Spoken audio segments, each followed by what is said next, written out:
باقی اس کا یہی ہے بیان کہ جب انسان کو یہ پتہ چلتا ہے کہ جہاں تک اللہ کی آزمائش ہو سکتی ہے، یعنی کہ جہاں تک تو کھیل تھا، آگے یہ کھیل نہیں ہے.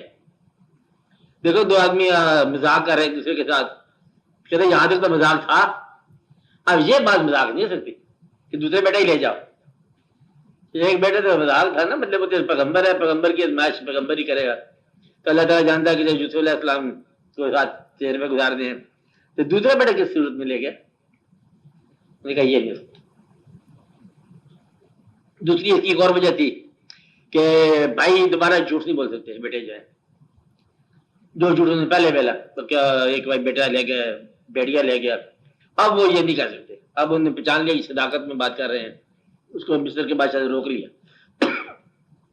کہ انہوں نے یہ بھی سوچا ہوگا نا کیوں روک لیا، کون روک سکتا ہے اس کو؟ اس کو بھائی روک سکتا ہے، کیونکہ جھوٹا تو نہیں ہے نا وہ، اس لیے پھر یہ بات ان کے.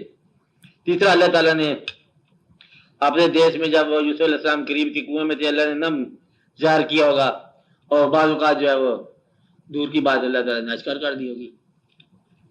پیغمبر ہے، اس کے اظہار میں بھی آ گئی ہوگی بات، یہ بھی ہو سکتا ہے ممکن. اس کی بہت ساری وجوہات ہیں. ایک وجہ یہ ہے کہ یہ آزمائش سے نکل کے بعد ظلم میں جاتی ہے، جو آپ نے وجہ ڈھونڈی ہے، یہ ہو سکتا ہے. آپ کو بات سمجھے کیا کہہ رہے ہیں بات؟ اور آپ کی آدھی زندگی جو ہے ان باتوں میں پریشان ہوتی ہے. پہلے تو آپ زندگی کے معاملات کو چھوڑتے نہیں ہو، کرتے رہتے ہو زندگی کی ضروریات کو. پھر وہ ضروریات جو ہے نا وہ اپنے طریقوں سے پوری نہیں ہوتی. پھر آپ اس طریقے سے ضروریات پوری کرنا چاہتے ہو تو یہ طریقہ اس کے لیے آئے نہیں. مقصد ہے کہ جو کام ہمت سے ہوتا ہے، جو کام طریقے سے ہوتا ہے، اس کو صرف ہی دعا کے ذریعے کرنا جو ہے نا، دعا تو سب سے پہلے آپ کو اللہ کی رضا پر راضی رہنے کی توفیق بتائے گی. اور رضا اگر نہیں ہوتی، تسلیم میں آپ میں نہیں آئے، تو پھر منوانے کا جذبہ کیا ہے؟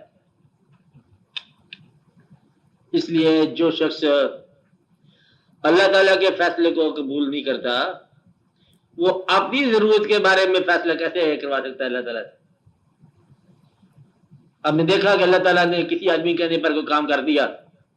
وہ کون آدمی تھے؟ جن لوگوں نے اپنی زندگی میں اس کے فیصلوں کا تسلیم کیا.